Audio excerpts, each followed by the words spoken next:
The outcome of this election is not what we wanted, not what we fought for, not what we voted for, but hear me when I say, the light of America's promise will always burn bright.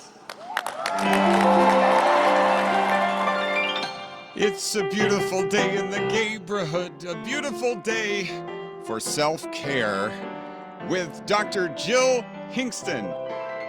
She's with behavioral health at the LGBT Center of the Desert at thecentercv.org. Hey, Jill, how you doing this morning? Thanks for coming on.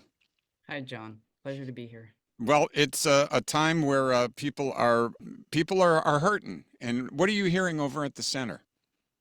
I mean, everybody is in shock. It's been a shock to our whole system, I think.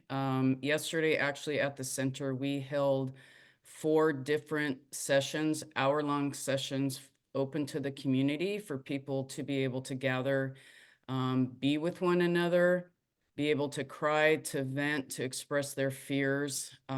We had over 30 people show up. We're going to actually do that again today from 5:30 to 6:30, and then tomorrow from 3 to 4. And you can go on our website or check out our social media, and those will be on there. But I think it was a lot. It had a lot of value for the people who did show up because they didn't feel alone, Yeah. which is super important right now. For all of us who had spent such a wonderful weekend celebrating Pride in Palm Springs, I mean, think of you and me in front of Mod Girl. We were dancing our asses off Right. Sunday night, and it was so much Right. fun. And Yeah. that whole group in front of the stage was locals, like friends. And we were celebrating, and then to have the wind taken out of our sails this way it's really been a shocker because we were on such a high, you know. Right. Right. And I remember in that moment turning around at some point and just looking at the crowd. The whole street was jumping. I just felt so much happiness and joy and just so much love on that street. And I literally consciously thought, I want to hold on to this. Yeah. I How want do to we? hold on to this feeling, this memory, because Tuesday was in a couple days. Yeah. Yeah. Yeah.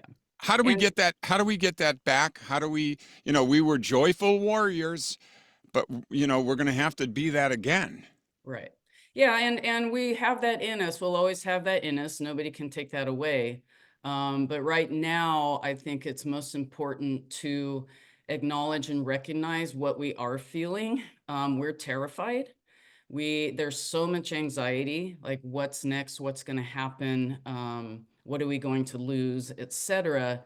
So it's super important to try to balance those real emotions with the self-care piece and being conscious of when we are doing things that are kind to ourselves or somebody else, taking quiet time, that we really recognize I'm taking this time right now for me to take care of me.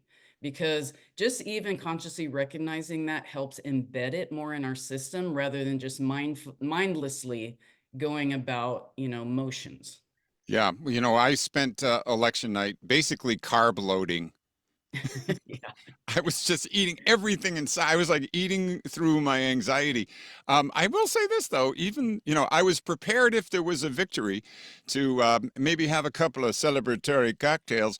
I didn't have a drop of alcohol because I Right. knew that it wasn't going to make anything better. Right. And it would Right. only make the day after worse.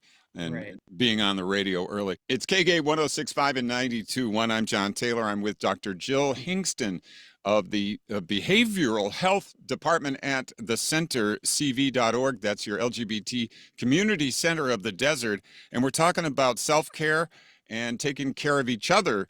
A lot of people are hurting after the election results that came through. And so what should we be doing and ticking off our lists if we're list people? Right. Well, we all know this stuff. We hear it all the time, get enough sleep, exercise, eat well, meditation, yoga. I think our systems are so activated right now that any of the de-escalation practices are again going to help us with that balance. You know, and a really important thing that even I witnessed yesterday is there were a handful of people who wanted to stay home, but felt like so agitated they didn't want to be at home and they wanted a space to go. Like, find community, check on your neighbors, check on your friends, because none of us are okay right now. And just having that point of connection with another human being can make all the difference. All right, so maybe get out of yourself and check on your friends and the family you choose.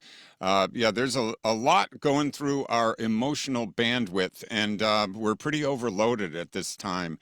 And you are going to be having another group that's getting together tonight. We want to reiterate that tonight at the center. At 5:30 to 6:30. Yeah, on the second floor. And you can talk it out, cry it out. Can we do a primal scream together? Maybe get it out of our system. Right, right. And you're going to hop on your bike and do some self-care this morning.